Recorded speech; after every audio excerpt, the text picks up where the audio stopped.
Hi good evening. मैं हूं उज्ज्वल और स्वागत है आपका हमारे इस यूट्यूब चैनल अल्फ़ा स्कैल्पर में।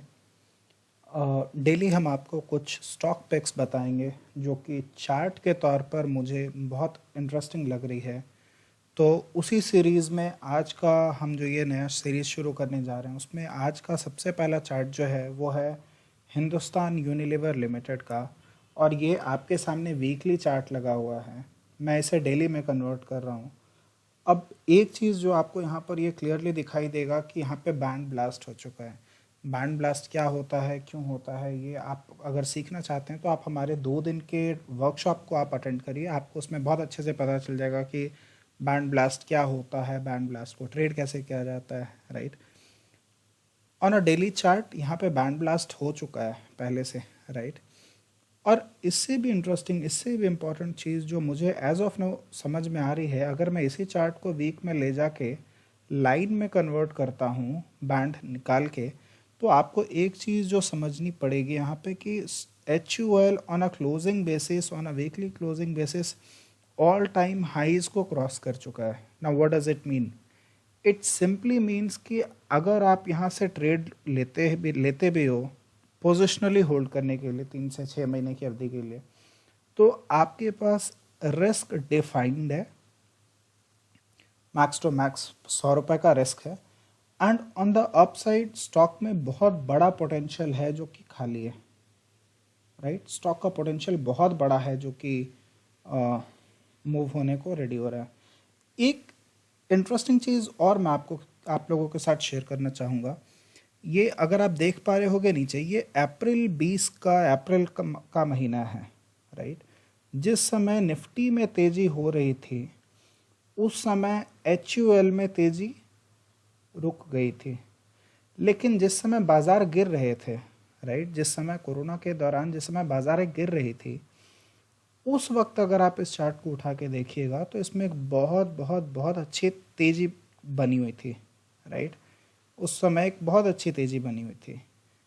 अब इस चीज़ को मैं इस तरीके से रीड करता हूँ कि when market was out performing the stock was not performing, and when market is under performing stock is out performing, right.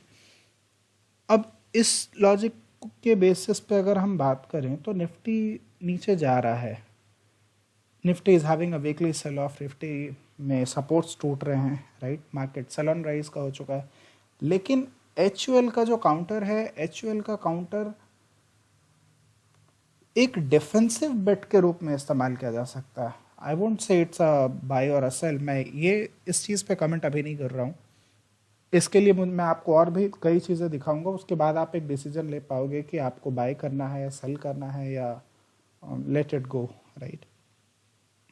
लेकिन मेरे हिसाब से आपके पास एक वीकली क्लोजिंग बेसिस पे भी अगर हम देखें तो आपके पास एक रिस्क डिफाइंड है, राइट, कि मेरा मैक्सिमम रिस्क क्या है। अगर आपको ये चीज़ पता है कि boss this is the maximum risk what I am going to take, you can probably run for a long long way out, right. अब अगर आप मुझसे पूछोगे टारगेट, तो ये खुले नीले आकाश में जा चुका है, राइट। अब ये इसका टारगेट कुछ भी हो सकता है, इसका टारगेट कुछ भी हो सकता है। ये खुले नीले आकाश में ये एंटर कर चुका है, right. Now best part of this H U L chart setup is ये ऑल टाइम हाइज पे है and market is currently not performing but stock is performing out, right. Stock is performing out.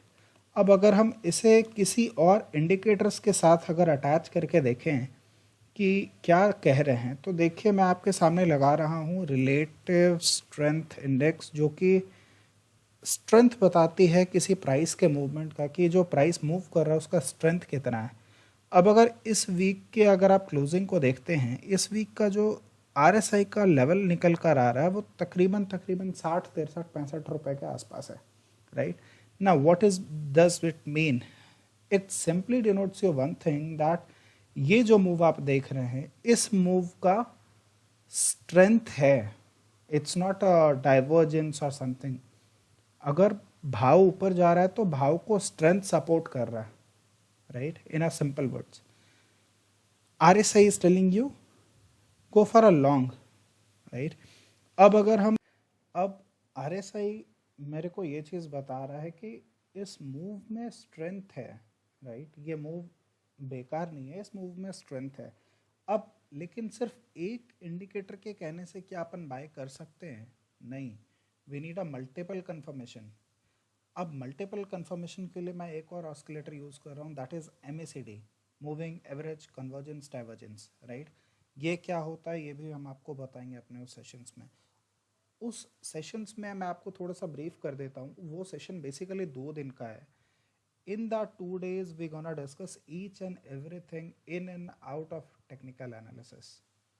आप day trade कैसे करोगे, आप long term investment के लिए कैसे खोजोगे, आप स्विंग ट्रेड्स कैसे खोजोगे, आप सॉफ्टवेयर कौन कौन से यूज़ करोगे, फ्री टूल्स कितने अवेलेबल हैं, पेड टूल्स कितने अवेलेबल हैं, ट्रेंड आइडेंटिफिकेशन कैसे करोगे, मल्टीपल टाइम फ्रेम एनालिसिस कैसे करोगे, एंट्री कैसे खोजोगे, exit, each and everything we're going to discuss out in that 2 days webinar online workshop.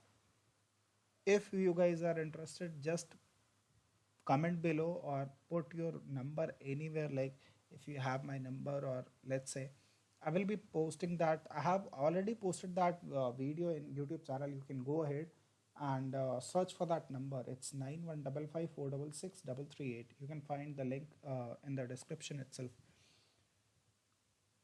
मैं उस 2 दिन के सेशन में अपन सब कुछ बात करने वाले हैं, how we gonna check that, how we gonna get a multiple confirmation and all. Now in this scenario we got a price confirmation, momentum confirmation, and now we gonna indicator or oscillator confirmation as well, right. अब अगर हम इस price को ही सिर्फ देखें या इस candle को ही सिर्फ देखें, एक चीज़ जो मुझे बहुत अच्छे से समझ में आ रही है कि इस कैंडल में open is equals to low था, right, and close is equals to high है as of now till date. अगर मैं इस सेटअप को मान लूँ, चूँकि अभी अपने पास कल का दिन बचा है, दैट इज़ 1 अप्रैल, अगर अपने को इस लेवल के ऊपर की क्लोजिंग मिल गई, एंड जिसकी उम्मीद मुझे बहुत ज़्यादा है पर्सनली, बिकॉज मेरे सारे सेटअप्स मुझे ये चीज़ कह रहे हैं कि आप बाय में रहो, आप बाय में रहो. See one more thing, higher degree will always have a higher weightage than anything else. अगर मेरे को कोई बड़े चार्ट पे कोई बाय सिग्नल आ रहा है, छोटे चार्ट पे वो बाय सिग्नल आएगा ही आएगा. 2 दिन बाद लेट आए, 10 दिन बाद आए, that's a different story all together. लेकिन वो गिरेगा नहीं, वो बाय आएगा ही आएगा. Now, in this scenario, I have 3 different things, right? One is my Bollinger Band is blasting out, right, on a daily frame. On a daily frame, मैं आपको वो भी चीज़ करके दिखा देता. Just a minute. Yeah. So band was narrowing out, right? And all of a sudden it got blasted, right? The positive momentum oscillator and all. Now, अगर मैं weekly chart की बात कर रहा हूँ, we gonna price confirmation, we gonna closing basis confirmation, we have a momentum in our favour, we have our oscillator in our favour. Now इसके बाद भी अगर आपको कुछ चेक करना है, go for a derivative data. अब अगर आप डेरिवेटिव्स की बात कर रहे हो तो डेरिवेटिव्स हम आपको शायद इसके बाद वाले सेशन में सिखाएंगे कि how we gonna analyse that derivative का थिंग्स एंड ऑल, राइट. तो आप उस चीज़ में आप वो सीख पाओगे कि डेरिवेटिव डेटा को एनालाइज कैसे किया जाता है, ठीक है. लेकिन टिल डेट आपके पास अ, ये वैल्यूज़ रहने वाले हैं. तो कैसा लगा आपको वीडियो, आप लाइक शेयर कमेंट करके बताइए, and don't forget to subscribe to our channel guys. बहुत सारे कंटेंट्स आने वाले हैं, we are working on it. Thanks for your love and support. Thank you.